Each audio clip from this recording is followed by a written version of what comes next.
So we're going to start with an avocado preparation here because I think it's really wonderful to celebrate things that are at the height of their season, even if it's not the height of the season here right now, okay?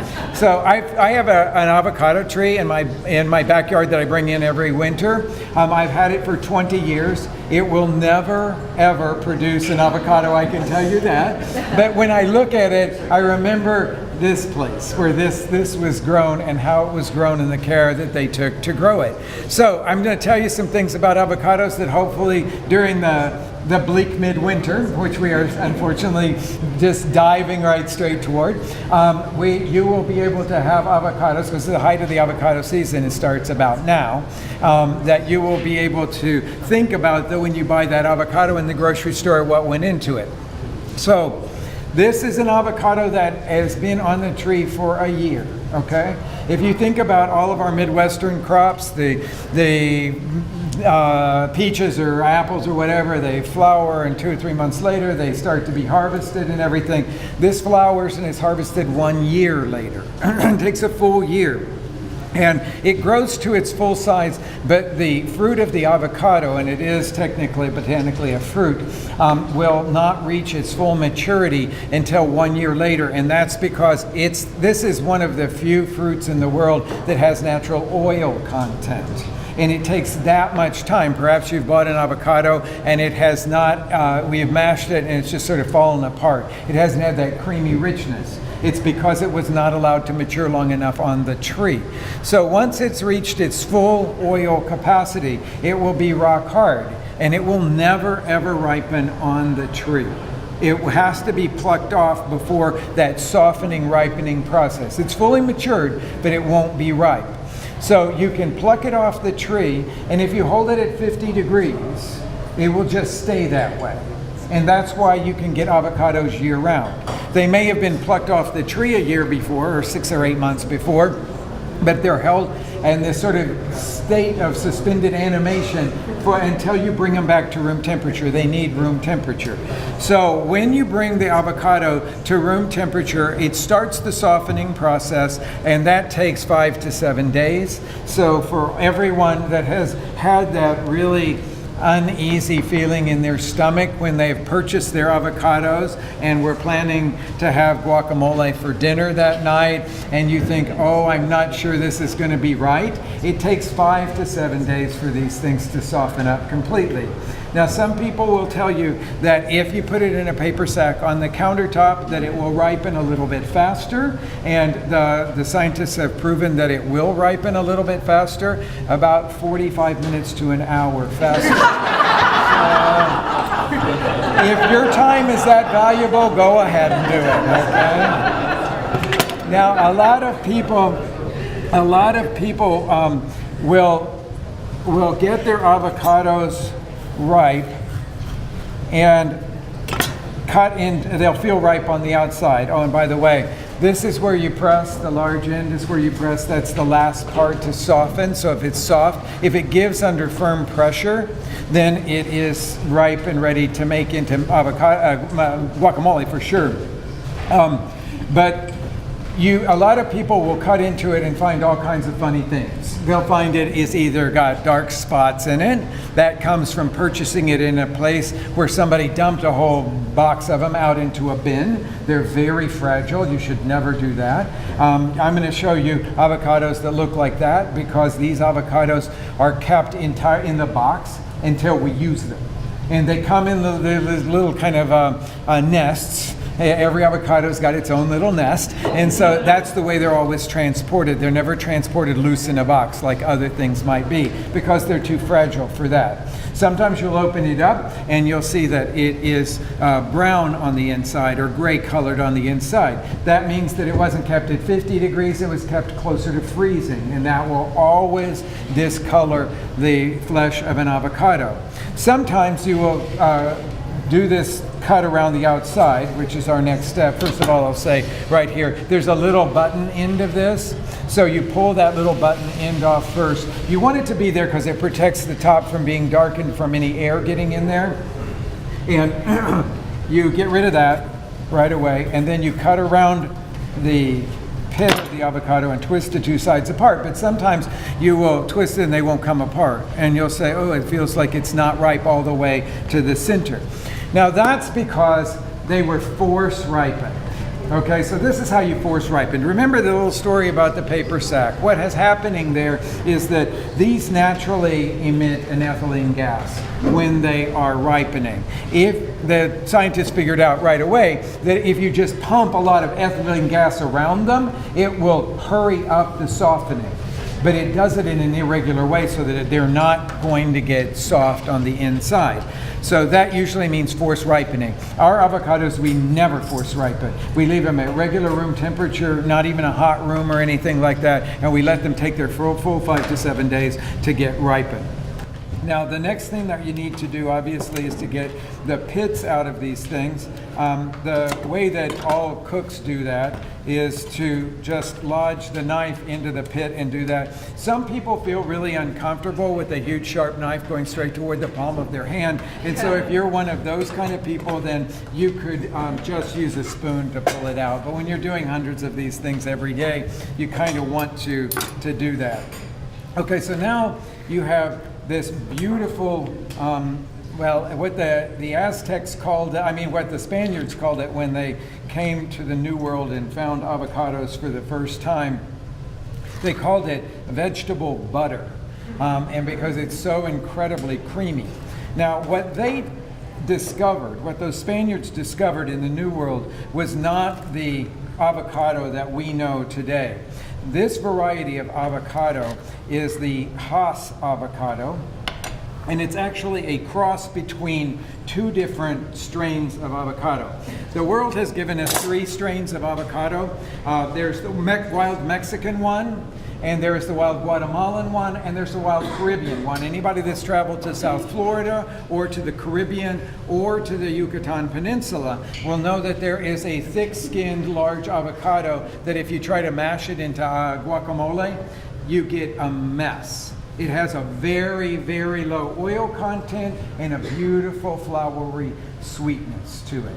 That is used as a fruit. It is botanically a fruit, as I said, but it's used as a fruit. And so you put it, you make smoothies out of it. You make like a kind of pie out of it. Perhaps you chop it up and put it into a fruit salad. That's the way that avocado is used. The wild Mexican one is about that big, and it is mostly pit. And it has such a thin skin on it that you eat it skin and all. Everybody eats the skin on it. It's a little bit thicker than a pear skin. But it is so incredibly fragile that you will never see it transported anywhere outside of the place that it grows. However, should you be in central Mexico or western Mexico at the time of the harvest starting, which is now, and you go into the market and you find those little tiny black-skinned, thin-skinned avocados, and you eat it, you will think you have died and gone to avocado heaven. It is the absolute best avocado flavor in the world.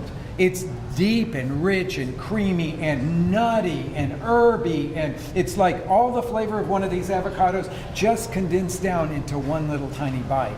So, of course, the chefs in Mexico absolutely love it, and so when it comes into season, they will get it and they will put slices of it on different things, and it's really phenomenal. The avocado that is native to Guatemala is this bigger one like this, and somebody, well, this man named Mr. Hass, to be precise, back in the 40s, he crossed the native Mexican with the native Guatemalan, and he came out with this Hass avocado, pebbly skinned on the outside, which is now the most commonly cultivated avocado in the world. Why do we like it? High fat content and good fat. I mean, it's just a wonderful thing for you, and you love the consistency in your mouth. Second thing is that once it becomes fully ripened, you can hold it in a refrigerator for 5 days or 7 days if it's in the warmest part of your refrigerator, and it'll still be beautiful and fine. Good thing to note. The other thing is that most of the avocados start to oxidize instantly once you cut them, so they start turning brown. But this one is the slowest to oxidize. That's the other thing that we really like about that.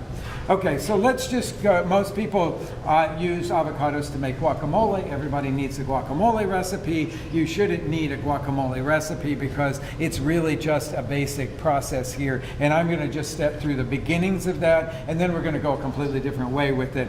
But the first thing that you should do when you're making your guacamole is to season the avocado with two things. One is salt and one is lime. The limes, by the way, we work with a biodynamic farm in northern San Diego County, and they send us the citrus that we use during the winter season. We've just started with them. They do wonderful, wonderful yellow Mexican guavas and chirimoyas and all kinds of wonderful things because they have the climate to do that. Now, a lot of people have heard that if you add lime juice to guacamole, it will keep it from turning dark during the party, okay? And I say that because you're always eating, but you always do it for party, right? You know, it's like you make your guacamole and you set it out for your guests. So that's true. It will retard the oxidation. However, it will also completely obliterate the flavor of the avocado. So you have to figure out where you're going to go in all of this. And my Mexican friends, when they come to the States, they always go, what is it with you Americans and the lime juice in the guacamole? Because a lot of people in Mexico won't put any lime juice in it. They want that beautiful flavor. I like a little bit of lime juice in there, so I'm going to use the Mexican lime juicer, which crushes those of you that haven't used this thing before. It seems sort of logical that you would put the half of the lime right in there like that. But hopefully, if you use your Mexican lime juicer for the first time, you do it in your own kitchen with no one around, because the only place for the juice to go when you do that is straight in your face, okay? And so then you take it out and you turn the thing over and you go, oh, I get it. It turns the lime inside out, crushing the skin. And for those of you that are cooks, you know that the skin is where all the lime flavor is, and that's why this is the best way to juice a lime or a lemon, because it crushes the skin at the same time it extracts the juice there. So I'm going to put about a tablespoon of lime juice in there, and then we're going to mash it. So this is the basic seasoning, salt and lime. And then if you're going to, you can do it with the back of a spoon if you want to, or whatever, a large fork. Anything that you can mash it with. I like the old-fashioned potato masher, which I want to rename the guacamole masher because I use it a lot more for that than for potatoes. But in just a few swipes through this avocado, you can get a kind of coarse mash, and that's what I'm looking for. So that's all it takes. A lot of people don't believe me when I say that that's the piece of equipment that we use for all the guacamole that we make in our restaurant, because that gives you the most control. Okay, so there's your base. Most people, the reason I say you don't need a recipe for guacamole ever is because once you mash this, season it, taste it, you got your lime juice at the right place, you got your salt at the right place. If you want to make a classic guacamole, it's just 4 ingredients that go into it, and it's the same stuff that goes into any chopped tomato salsa. So it's tomatoes, onions, cilantro, green chili, and you put them in the proportion that you like. The tomato gives you sweetness, the onion gives you a fresh crunch. Of course, herbalness comes from the cilantro and spiciness from the chili. 4 things. It's very easy. You just add them in the proportions that make you happy. So when you're adding them, you're tasting along the way. Somebody asked me yesterday the difference between a professional cook and a home cook or just an amateur cook, and I said it's really all about 2 things. One is assurance in seasoning. It's like you know how much seasoning is going to need, this dish is going to need. The second thing is the constant tasting. A lot of home cooks that I know, they're following a recipe, and sometimes they don't even taste it before they put it on the table. Well, a professional cook would be tasting it every 5 minutes. You're tasting it, you're seeing the development of the flavors, what's happening. So I encourage you to use no recipe, even though I sell books that have recipes for guacamole, and you might want to even just sort of peruse those, I guess. I don't know. But when you walk into the kitchen and make guacamole, I encourage you to just taste and cook. Taste and cook. There's no magic other than the magic you create yourself in the bowl. I can't teach it to you in a recipe that's written down. I can only encourage you to go through it and taste it yourself. Okay, so that's the base. So at this point in the year, I wanted to do this. We have done this before with local hickory nuts. And this is the avocados have a natural nuttiness to them, especially these Hass avocados. And so I love to do it with our local nut here. But we didn't have the local hickory nuts to work with right now. So a substitute for that could be walnuts, though we don't grow walnuts around here. But you could do sunflower seeds in this. It would work really well. But I'm going to do a quick thing. We're just coming to the end of our harvest of all of the poblano chilies for the year. We work a lot with Nichols Farms. They grow all of our poblano chilies. They grow a whole lot of what we use during the summertime. And we work with them on projects year-round, but in the summertime, they grow a lot of the poblano. So this is a poblano chili. If you haven't worked with this already, I'm not really sure I want to get to know you, okay? This is the thing that should be in everybody's house. The poblano chili, if you've ever bought a green pepper, and then tasted it side by side with the poblano chili, it's like the green pepper. Well, all I can say is I have no idea why the thing exists, okay? It is so bland and watery compared to a poblano chili. This does have a tough skin, so the first step that you go through in preparing it is to roast it, just like you might roast a red bell pepper. That gives a slight smokiness to it, but it also chars off the skin on the outside. Flavor of poblano is actually better, in my opinion, when it is cooked by the roasting process than when it is not. So you char it like this, and then once it's cooled down, you can pull the skin straight off of it like that. And then I have one here that, since I'm not working in a real kitchen here, I have one that's already done like this, and I'm going to cut that into small pieces and throw it into this mortar that I brought. And then the second thing that's going to go in here is a little bit of these walnuts, or like my hickory nuts that I was saying, any kind of nut that you would like to work with here. So I'm going to throw a few of those in there. These have been toasted, which brings out their flavor. That's just a very simple process. You can do it on the stove top, and some people like to do it. I rather do it in the oven because I think it's a more even toast. 325 degrees is the temperature that I like for toasting nuts because it's not too hot. They can go from perfect to burnt pretty quickly. Now, you're going to ask me, why in the world, if you could just throw this into a food processor, would you do this process of crushing these walnuts with the poblano chili? And I'll tell you why. The old way of making pesto, before everything was electrified, was to pound it in a mortar. And I had read all of these recipes for years about making pesto in the old way. And I thought, okay, so I'm just going to do my own little test here. And I'm going to make pesto pounded in my mortar, and I'm going to make it in my food processor because it takes me about 2 minutes to make it in a food processor. And I'll just see what the difference in flavor was. And you know, it was astonishing because a food processor chops everything, and a mortar, you crush everything, and in that crushing process, you extract all these flavors. So everything tastes almost double its normal flavor. So I'm using the mortar just to show you it's not a time-consuming thing. And interestingly enough, because our population of folks from Mexico is so high in Chicago, You can buy a really good mortar. Now this is a really good one. It's solid, and this is the size. But you can buy these in most of the Mexican grocery stores. They're really good ones. Whereas if you go into a place that has a lot of tourism in Mexico, they'll only sell you the tourist models, which are not really meant for cooking. They're meant for you sitting on your mantle. Okay, but this is the size and type that you would want to bring back from Mexico, or that you would want to get in the Mexican grocery store. Okay, so I've got this mash here, and I'm going to scrape that out into the base mash that I have of avocado here, and that's going to be our flavoring. And I'm going to add to that a little bit of chopped white onion that gives you that freshness. The one thing I will tell you that I have to tell you is this onion, after it was cut, is rinsed off. That's what makes the onion taste good. That's the most important lesson I could teach you today, is if you're ever going to use onion raw, always rinse it off under cold water.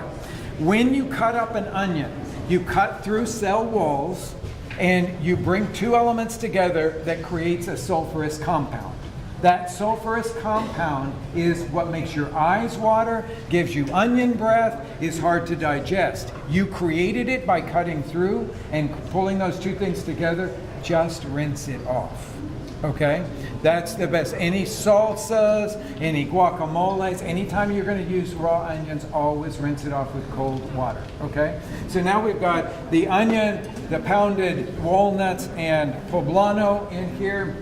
We're going to add a little bit of parsley to this. You could use cilantro for it if you like it, but a lot of times, I have to say, we grow all the parsley that we use in our restaurant. This was actually in my garden just today. But a lot of people don't realize how much parsley is used in Mexico. They think the only herb there's tons of herbs, but everybody associates Mexican cooking only with cilantro.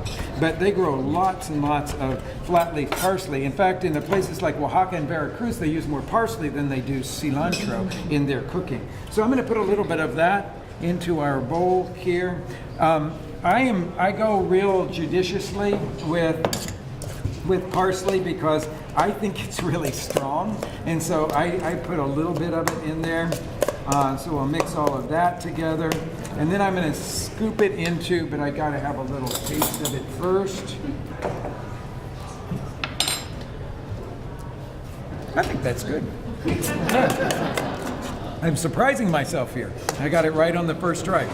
So I'm going to put the guacamole finished here in this serving bowl. I've got some more of these walnuts to crush up and put on top of that. And then I've got some pomegranate seeds, since it's the height of pomegranate season now, to go over the top of that. So there you go. It's a sort of my approach to the full range of what I call local product for us, because we've gone clear to the source to learn about the avocados and to appreciate them the way that they should be appreciated, not just as a sort of commodity product that you find in the grocery store. I hope you've enjoyed yourself and that you've enjoyed the taste that we've given you.